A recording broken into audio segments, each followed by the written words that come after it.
तो बिल्कुल आपने सुना, यहाँ पर बोधि सत्व बाबा साहब और तथागत गौतम बुद्ध के विचार को यहाँ पर लोगों ने रखा है। बड़ा आंदोलन चल रहा है बोध गया में, तकरीबन 1 महीना हो चुका है। महाबोधि महाविहार का जो आंदोलन है 1 महीना हो चुका है और यहाँ पर बुद्ध को मानने वाले तमाम लोग यहाँ पर अनुयायी यहाँ पर इकट्ठा हुए हैं। अभी कुछ देर में वो कलेक्टर साहब को राष्ट्रपति, प्रधानमंत्री, राज्यपाल के नाम ज्ञापन देंगे। मांग क्या रखी है आपने अपने ज्ञापन में? हमारी मांग यह है कि बिहार राज्य में महाबोधि विहार जो है, जहां भगवान बुद्ध को बोधि प्राप्त हुई थी, तो उस पर एक बीटी एक्ट लागू है और उस बीटी एक्ट को ख़त्म करो, क्योंकि उस बीटी एक्ट के तहत वहाँ 4 बौद्ध हैं और 5 अबौद्ध हैं। प्रबंधन समिति में तो बौद्ध अल्पमत में हैं, तो उन यानी उसको बुद्ध विहार को प्रबंधन समिति बौद्धों को सौंपी जाए और हमें उसे मुक्त किया जाए। एक तो ये, और ये जो बौद्धों के मुख्य तीर्थ स्थल हैं उनको उनका पूर्ण उद्धार किया जाए, उनका नव निर्माण किया जाए। तो ये हमारी विशेषकर मांग रहेगी। बुद्ध साहब, एक बड़ी बात यह है कि राज्य सरकार और केंद्र सरकार और ख़ास तौर पे बिहार की जो राज्य सरकार है उनका बहुत ज़्यादा आपको सहयोग नहीं मिल पा रहा है। वहाँ पर लगभग 1 महीना हो चुका है, बोध गया में आंदोलन चल रहा है, देश विदेश के लोग वहाँ पर उपस्थित हैं। बड़ा आंदोलन है, मौसम की अब बेरुखी अब देखने को मिल रही है। क्या आपको लगता है कि ये आंदोलन लंबा जाएगा और इसमें सफलता मिलने की संभावना कितनी है? देखिए, अगर इसमें यहाँ से नहीं होगा तो हम सारे जितने बौद्ध हैं वो बुद्ध गया में जाकर के धरना प्रदर्शन करेंगे और जो पूज्य भिक्षु संघ वहाँ पर जो बैठा हुआ है उनका समर्थन करेंगे, चाहे हमें अपने प्राण न्यौछावर करने पड़े, पर हम हटेंगे नहीं। महाबोधि विहार को लेकर के ही रहेंगे, क्योंकि ये भारत में प्रजातंत्र है, भारतीय संविधान के अंतर्गत सबको अधिकार है। तो हमारे बुद्ध विहार पर प्रबंधन समिति बौद्धों की होनी चाहिए, हमारी विशेषकर यही मांग है। और इसमें देखने में ये आ रहा है कि जो विदेश की जो खास तौर पे जो बौद्धिस्ट राष्ट्र हैं उनकी तरफ से क्या सहयोग मिल पा रहा है?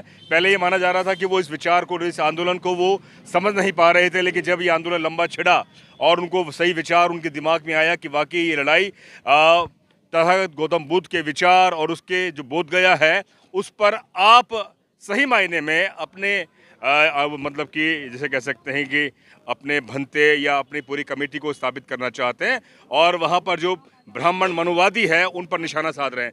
क्या बौद्ध राष्ट्रों का सहयोग मिल रहा है? देखिए, बौद्ध राष्ट्र सारे सहयोग कर रहे हैं और वो इस आंदोलन में वो भी सहयोग कर रहे हैं, आंदोलन में शामिल हैं।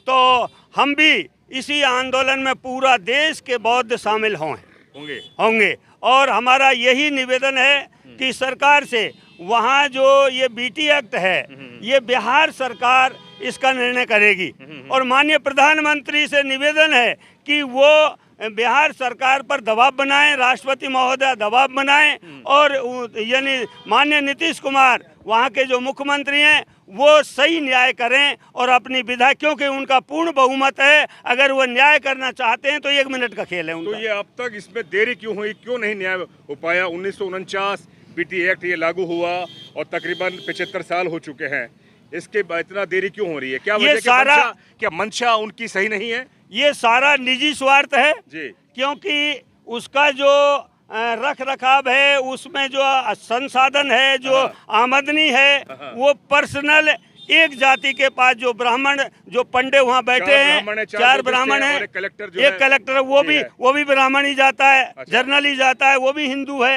यानी अबौद्ध है। तो हम चाहते हैं वहाँ कोई कलेक्टर का हस्तक्षेप न हो और पंडों का हस्तक्षेप न हो, वो पूरी प्रॉपर्टी बौद्धों की है और बुद्धों का अधिकार बनता है, वो बौद्धों को सौंपी जाए। नहीं तो इसमें उनकी मंशा अभी साफ नहीं है, यानी क्योंकि कई बार जब चर्चाएं हुई हैं तो इसमें यही है कि अभी बिहार सरकार में एक विधायक महोदय ने मुद्दा उठाया था और अच्छे बोले हैं और उन्होंने ये कहा है अगर तुम ऐसा ही है तो जो मंदिर की कमेटी है उसमें मुसलमान को एक सदस्य बना दो, यानी सरदार को बना दो, क्यों नहीं बनाते तुम? जब बौद्धों में तुम सदस्य बनना चाहते हो तो उनको तुम्हारे इसमें बनाइए। तो हमारा निवेदन यही है कि न्याय हमको भी मिले, जो औरों को न्याय मिल रहा है तो हमें भी मिले। चलिए, आपने सुना कि लामबंद हो गए हैं और तथागत गौतम बुद्ध को मानने वाले अनुयायी यहाँ पर पूरे देश में इकट्ठा हैं और तकरीबन 1 महीना हो चुका है महाबोधि महाविहार को ब्राह्मण मुक्त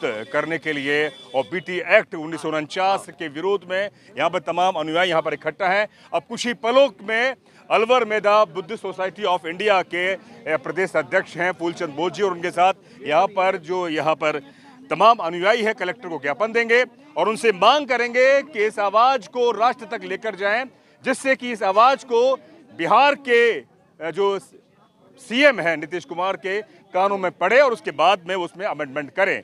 हम दिखाएंगे आपको उसके बाद में और पूछेंगे कि कलेक्टर साहब ने क्या कहा ज्ञापन लेने के बाद में। देखते रहे डेमोक्रेटिक भारत।